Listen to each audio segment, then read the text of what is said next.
Baik, bismillahirrahmanirrahim. Assalamualaikum warahmatullahi wabarakatuh. Jumpa lagi dengan saya di Abil Maiwa Channel.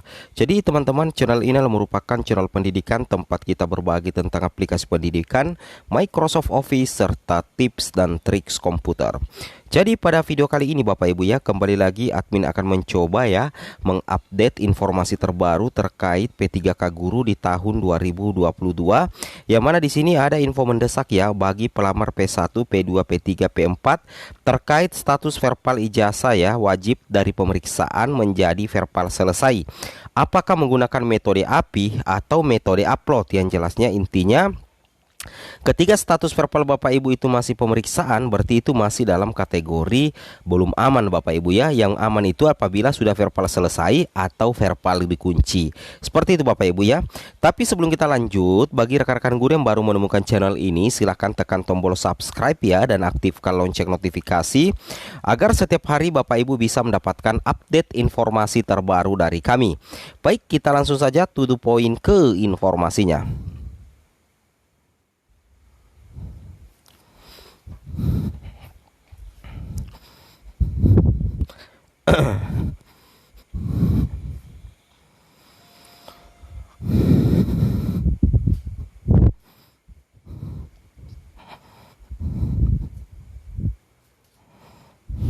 Jadi di sini Bapak Ibu perlu pahami bahwasanya untuk alur data pelamar di sini kita lihat ya bahwasanya Kemendikbud mengatakan bahwa ada beberapa data yang sebaiknya divalidkan dulu sebelum daftar di atau login di SSCISN. Yang mana salah satu data yang dikatakan adalah info GTK, dalam hal ini verbal ijazah, karena nantinya semua data seperti data Dukcapil, kemudian info GTK Bapak Ibu, data Dapodik itu akan masuk dalam satu server, yaitu servernya tentunya server dari SSCASN Bapak Ibu ya.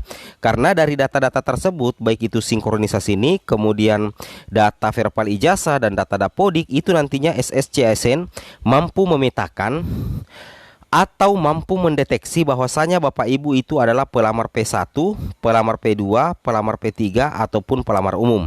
Jadi nantinya sistem terintegrasi itu dapat mendeteksi secara otomatis kategori pelamar, baik itu pelamar P1, P2, P3 ataupun pelamar umum. Nah, tentunya verbal ijazah ini menjadi salah satu data yang sangat dibutuhkan pada saat nantinya jelang pendaftaran SSCISN yang wajib valid Bapak Ibu ya. Karena kalau bermasalah, kemungkinan Bapak Ibu tidak akan bisa lanjut ke form berikutnya. Sama halnya dengan P3K di tahun 2021 lalu Bapak Ibu ya. Di sini kita bisa lihat. Di sini Bapak Ibu lihat ada salah satu pertanyaan, Pak, saya mau tanya status verbal saya menunggu pemeriksaan operator Pak. Berarti yang harus saya temui di Dinas Pendidikan itu bagian GTK Pak. Mohon pencerahannya. Jadi kalau misalkan Bapak Ibu status verbalnya itu menunggu pemeriksaan dari operator, berarti Bapak Ibu itu bisa langsung ke kantor Dinas Pendidikan ya, di bagian GTK ya, info guru dan tunjangan di bagian GTK. Kenapa admin katakan di bagian info guru dan tunjangan di bagian GTK? Karena di situ itulah data verbal ijazah Bapak Ibu akan diproses, karena itu menyangkut data secara keseluruhan yang ada di info GTK. Berarti Bapak Ibu ke operator tunjangan ya, SIMTUM, SIMAMTUM ya bisa juga, atau operator Dapodik Kabupaten Dinas Pendidikan, seperti itu ya, di bagian situ ya, di bagian GTK Bapak Ibu ya, seperti itu. Jadi ketika verbalnya menunggu pemeriksaan, Bapak Ibu bisa menunggu dulu, tetapi kalau sudah lama sekali Bapak Ibu menunggu, ternyata masih posisinya menunggu pemeriksaan, alangkah baiknya Bapak Ibu segera mengunjungi Dinas Pendidikan untuk bertemu langsung dengan operator yang akan memproses status verbal Bapak Ibu. Itu tujuannya agar lebih cepat, lebih baik Bapak Ibu ya, karena jelang pendaftaran di SSCISN diharapkan verbal ijazah Bapak Ibu itu bisa berubah status, seperti itu Bapak Ibu ya. Itu yang harus Bapak Ibu pahami. Kemudian di sini kita bisa cek bersama Bapak Ibu ya. Nah, ini adalah contoh di tahun 2021 lalu. Ketika Bapak Ibu belum melakukan verbal, nantinya di SSCISN itu akan muncul aplikasi verbal Dapodik yang menyebabkan Bapak Ibu tidak bisa lanjut ke ke form berikutnya karena terhambat belum melakukan aplikasi Perpal Dapodik. Jadi jangan sampai hal itu terulang ya, terutama bagi pelamar P1, P2, P3 ataupun pelamar umum terdata di Dapodik, itu wajib melakukan aplikasi Perpal Dapodik terlebih dahulu sebelum daftar atau login di SSCASN. Karena Bapak Ibu itu terdeteksi di sistem apabila data-data individu Bapak Ibu yang diperlukan oleh server SSCASN itu valid, termasuk Perpal ijazah Bapak Ibu ya. Jangan sampai terulang seperti halnya di tahun 2021, Bapak Ibu tidak bisa pindah ke form berikutnya ketika muncul keterangan belum melakukan Perpal di SSCASN atau Perpal Bapak Ibu belum selesai. Itu juga bisa menjadi masalah yang serius Bapak Ibu ya, seperti itu. Itu yang harus Bapak Ibu antisipasi mumpung pendaftaran di SSCASN belum dibuka atau belum digelar ya. Jadi ini masih ada kesempatan beberapa hari ke depan untuk memperbaiki atau mempercepat proses perubahan status dari pemeriksaan menjadi status Perpal dikunci atau Perpal selesai. Seperti itu Bapak Ibu ya. Itu yang harus Bapak Ibu pahami. Kemudian kita lanjut lagi di sini Bapak Ibu guru yang terhormat. Di sini Bapak Ibu harus memahami bahwa aplikasi Perpal ijazah dapat diakses melalui info GTK masing-masing GTK atau pada laman pendaftaran SSCASN PPK guru jika belum melakukan Perpal ijazah S1. Jadi Bapak Ibu nantinya ketika Bapak Ibu belum melakukan Perpal, ketika login atau daftar di SSCASN, nantinya di situ Bapak Ibu tidak bisa lanjut ke form berikutnya karena wajib untuk melakukan Perpal. Makanya mulai dari sekarang Bapak Ibu lakukan Perpal ya, seperti itu. Nah, di sini Perpal ijazah itu Bapak Ibu ya ada dua metode. Ya, metode pertama adalah metode API. Apa itu metode API?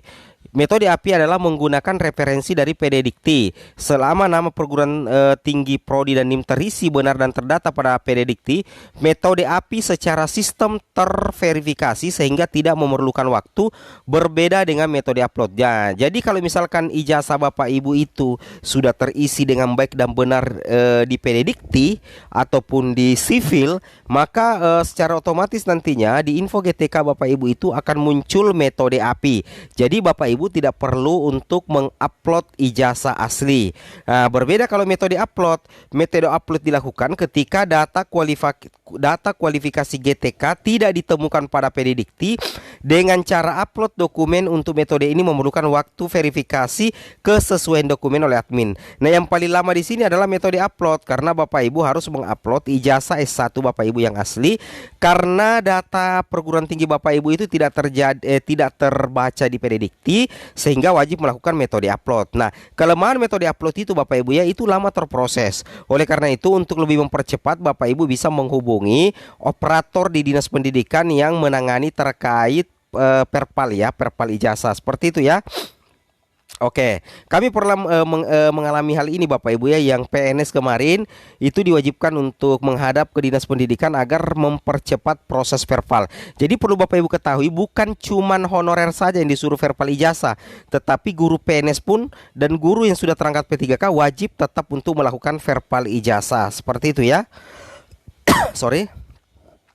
Kemudian kita lanjut lagi. Nah, ketika posisinya seperti ini yang belum aman Bapak Ibu ya. Metode Perpal upload, status Perpal menunggu proses pemeriksaan. Ini yang sangat lama ya, ini yang sangat lama. Meskipun kondisi Perpal dikunci, tetapi status Perpal ini masih menunggu proses pemeriksaan. Ini yang wajib Bapak Ibu tindaki karena jelang pendaftaran di SSCASN, Bapak Ibu perlu untuk menghubungi Dinas Pendidikan agar mempercepat proses Perpal ijazah Bapak Ibu, seperti itu. Kemudian kita lanjut lagi. Nah, ketika selesai diproses, tiba-tiba hasilnya seperti ini. Misalkan tiba-tiba hasil seperti ini, menunggu proses pemeriksaan, sebaiknya tidak Perpal. Kalau posisinya seperti ini, Bapak Ibu tidak bisa melakukan Perpal lagi selain menunggu proses pemeriksaan. Atau untuk lebih amannya, Bapak Ibu bisa berkoordinasi dengan Dinas Pendidikan yang menangani Perpal ijazah. Ya, karena yang kita inginkan di sini menunggu proses ini berubah menjadi status selesai atau Perpal selesai. Seperti itu Bapak Ibu ya. Kemudian menunggu proses pemeriksaan. Apabila setelah diperiksa ternyata keluar keterangan seperti ini di perpal ijazah Bapak Ibu, metode upload status perpal ditolak, silakan perbaiki scan ijazah tidak asli. Kalau status perpal ditolak, Bapak Ibu jangan langsung panik ya. Cek dulu di bagian keterangan. Misalkan ya, biasanya kalau status perpal ditolak itu biasanya bermasalah itu adalah scan ijazah Bapak Ibu yang buram atau justru mengupload scan ijazah fotokopi. Sebaiknya kalau misalkan ditolak, Bapak Ibu scan ijazah Bapak Ibu menggunakan printer scanner ya, jangan pakai HP. Kemudian yang kedua itu usahakan pencahayaan yang cukup. Kemudian yang ketiga yaitu adalah jangan scan fotokopi. Seperti itu ya. Itu yang harus Bapak Ibu pahami. Kemudian kita lanjut lagi. Yang aman tampilannya seperti ini Bapak Ibu ya. Nah, kalau posisinya seperti ini aman. Ya, ini metode API, verpal selesai, dikunci. Ini sudah aman. Poin 1 sampai 7 benar, perpal selesai, status perpal selesai dan kondisi dikunci itu aman ya. Itu sudah aman Bapak Ibu ya. Oke. Kemudian kita lanjut lagi Bapak Ibu guru yang terhormat. Nah, terkait dengan penempatan khusus PG itu ternyata ada aturan baru Bapak Ibu ya, bahwasanya Bapak Ibu ketika mendapatkan penempatan di SSCSN itu tidak boleh melakukan penolakan atau menolak penempatan Bapak Ibu. Ketika Bapak Ibu menolak penempatan, nantinya Bapak Ibu akan dianggap mengundurkan diri dari seleksi P3K guru di tahun 2022. Nah, seperti ini informasinya Bapak Ibu ya. Assalamualaikum warahmatullahi wabarakatuh.